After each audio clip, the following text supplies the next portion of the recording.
আমাদের জীবনে যদি খারাপ সময়টা না আসে তাহলে কিন্তু আমরা ভালো সময়টাকে মূল্য দিতে পারবো না। সেই কারণে হাসিমুখে সবসময় খারাপ সময়টাকে মেনে নিতে হয়। আর একটা কথা মাথায় রাখবে, খারাপ সময় তোমার কাছে এসছে মানে খুব তাড়াতাড়ি ভালো সময়টুকুও তোমার কাছে আসবে।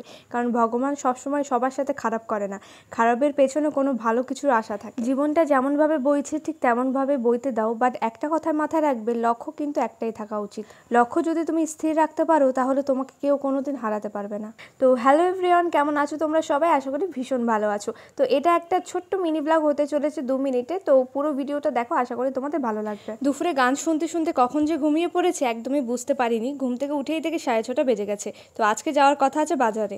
মনে মনে তখন ভাবলাম যে আজকে আর যাবো না, যখন রাত হয়ে গেছে কালকে যাব, কিন্তু বাপের ওষুধ তো আনতেই হবে। তাই তড়িঘড়ি করে রেডি হয়ে এই যে বেরিয়ে পড়েছি। আগের মতো এখন না আর বাড়ির বাইরে সেরকম বেরোনো হয় না, তো অনেক দিন পরে এই যে বাড়ির বাইরে একটু বেরিয়েছি মার্কেট করতে।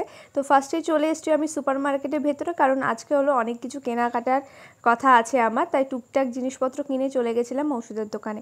তো ওষুধের দোকানে যখন গেছি প্রচণ্ড ভিড় ছিল, আর এইটুকু হেঁটে আমার এত খারাপ লাগছিল ভাবতে পারবে না। তো গেছিলাম একটু স্টেশনে, বাট যে কাজের জন্য গেছি সেই কাজটা আর আমার হয়নি। তো যাই হোক, আসার সময় এই সোডার দোকান পেলাম, তো খেয়ে নিলাম।